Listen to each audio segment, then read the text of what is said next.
Chers amis, bonjour, Parashat Acharemot. Parashat Acharemot, et comme vous le savez, dans le livre de Vaïkra. Et au passage, on vous annonce qu'on a sorti le Rashi détaillé sur Vaïkra. Grâce à ce livre, vous allez enfin comprendre tous les Rashis de la Torah. Donc dans Parashat Acharemot, la Torah va nous raconter le service du Kohen Gadol à Yom Kippour. Comme vous le savez, à Yom Kippour, il n'y a que le Kohen Gadol qui travaillait dans le Beth Amikdash. Alors, un des versets nous dit une chose incroyable. Vous êtes prêts? Nous dit le verset, donc chapitre 16, verset Gimel. Bezot yavo Aaron el hakodesh, par ben bakar le hatat va'il le ola. En français, par cela viendra Aaron dans le sanctuaire. Donc Aaron devait rentrer dans le sanctuaire avec quoi? Avec un jeune taureau en sacrifice expiatoire, donc pour expier les fautes, et un bélier en holocauste, un ola. Maintenant, Rashi nous explique, il vient nous interpeller sur un mot, lequel, au début, a marqué par cela. Qu'est-ce que ça veut dire par cela? Bezot. Alors Rashi nous ramène deux explications, je vous invite à aller les voir. Je vous dis la première, Bezot Gamatria Shelo Arba Meot Ve'eser. La gamatria, la valeur numérique de Bezot, c'est 410, pour nous faire une allusion que Baït Rishon, le premier Beth Amikdash, tiendra pendant 410 ans. Après, il sera détruit. Donc ici, Rashi a une difficulté et il vient essayer de comprendre qu'est-ce que ce mot vient nous enseigner, le mot Bezot.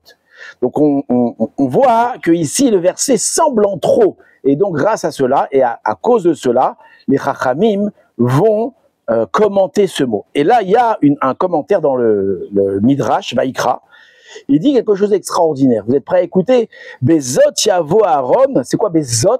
Bisrout à Torah, par le mérite de la Torah, qui est appelée Zot. Vous savez, quand on fait la Gba, qu'est-ce qu'on dit? On dit Zot à Torah. En réalité, c'est un pasouk Zot, la Torah, on appelle Zot, celle-là, elle, celle-ci. Donc là, par le mérite de la Torah, alors Aaron va rentrer dans le Kodesh. Donc la question que les commentateurs posent, et entre autres le Rav Israël Salanter, il dit je comprends pas. Il dit Aaron, qui était l'homme, pas que Aaron, c'est-à-dire tous les Kohanim Gdolim, étaient censés être l'homme les plus saints du peuple, que pendant toute l'année ils faisaient extrêmement attention à préserver leur sainteté et à vivre dans une prichoute et une pureté hors du commun. Le jour de Yom Kippour, ça veut dire le jour le plus saint de toute l'année. En rentrant dans l'endroit le plus saint, dans le Beth Amikdash et presque dans le Kodesh, et aussi dans le Kodesh HaKodashim, on voit ici que ce mérite-là n'était pas suffisant pour venir expier les fautes du Ham Israël, ses fautes et les fautes du Ham Israël. Donc même le sacrifice qu'il devait apporter, c'était pas suffisant. Par quel mérite il devait aussi rentrer dans le Kodesh, dans le Beth Amikdash, Bezot, avec le mérite de la Torah. Donc le Rav Israël Salanter ici, en méditant sur cette paracha, il a dit, regardez cette chose extraordinaire, le kéli, l'ustensile extraordinaire que Baruch Hu nous a donné dans nos mains. On a un kéli qui s'appelle la Torah, l'étude de la Torah. Nous, on a tendance à croire que l'étude de la Torah, alors bon, c'est sympa, c'est pas, je dis sympa, j'exagère, je dis sympa, c'est important. Mais on imagine qu'il y a des choses qui sont plus importantes que ça. La Torah ici vient témoigner, il n'y a pas plus important que l'étude de la Torah et que le mérite de la Torah. Même le Kohen Gadol, le jour de Yom Kippour, en rentrant dans le Kodesh, il devait rentrer avec un autre mérite. Et c'est quoi? C'est le mérite de la Torah. Et donc, si on doit maintenant investir nos forces dans le judaïsme ou dans une des parties du judaïsme, alors c'est sûr et certain qu'on doit tout accomplir, on doit être des balais chesed, on doit faire de la bienfaisance, aider les autres, on doit prier comme il faut, on doit mettre son cœur dans la prière. Mais l'essentiel, le plus grand mérite qu'un homme a besoin dans sa vie, et grâce à ce mérite, il va s'élever, c'est quoi? C'est la Torah. La Gemara Chazal nous raconte que le fait d'être Kohen Gadol le jour de Yom Kippour, c'était pas une petite chose, c'était une très très très grande chose. On nous raconte qu'à l'époque du deuxième Beth Amikdash, il y a eu plus de 300 Kohanim Gdolim. Maintenant, plus que ça, les 300 Kohanim Gdolim, apparemment, étaient après la période des Hashmonaïm. Ça veut dire que pendant très peu d'années, 150, 200 ans, je ne sais pas exactement, il y a eu des centaines de Kohanim Gdolim. Maintenant, comment c'est possible qu'il y avait autant de Kohanim Gdolim? Tout simplement, c'est que ces Kohanim-là, du fait qu'ils achetaient la Keuna, oui, vous entendez bien, ils achetaient la Keuna, ils achetaient pour devenir des Kohanim Gdolim. Alors, c'était pas des grands personnages, et dans l'année, ils mouraient. Il y en a qui mouraient dans le Kodesh HaKodashim, le jour de Yom Kippour, et il y en a qui mouraient tout au long de l'année. Pourquoi? Parce qu'ils n'étaient pas aptes à avoir ce poste-là.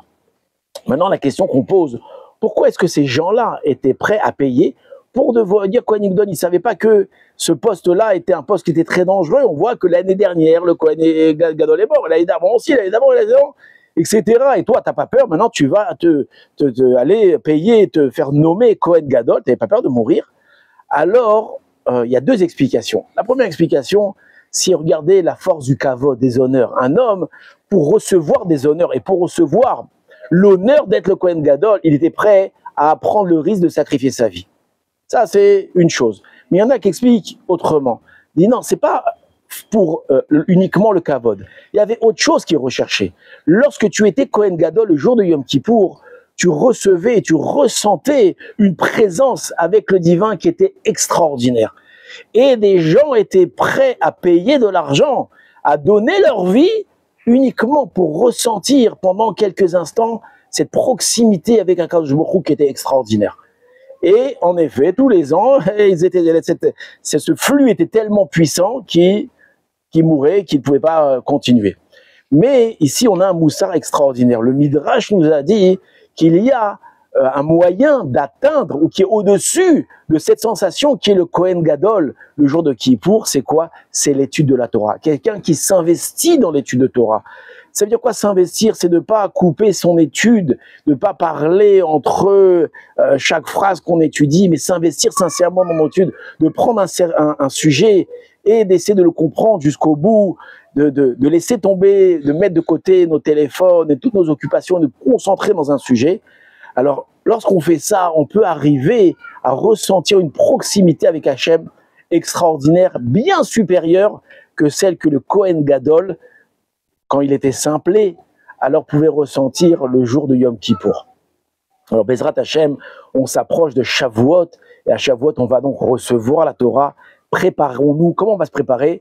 On va prendre sur nous de mettre du sérieux dans notre étude de Torah, d'éviter de se couper. Et quand on étudie 5 minutes, on étudie 5 minutes, 5 fois 60 secondes. Et quand on étudie 1 heure, on étudie 60 fois 60 secondes, sans s'arrêter.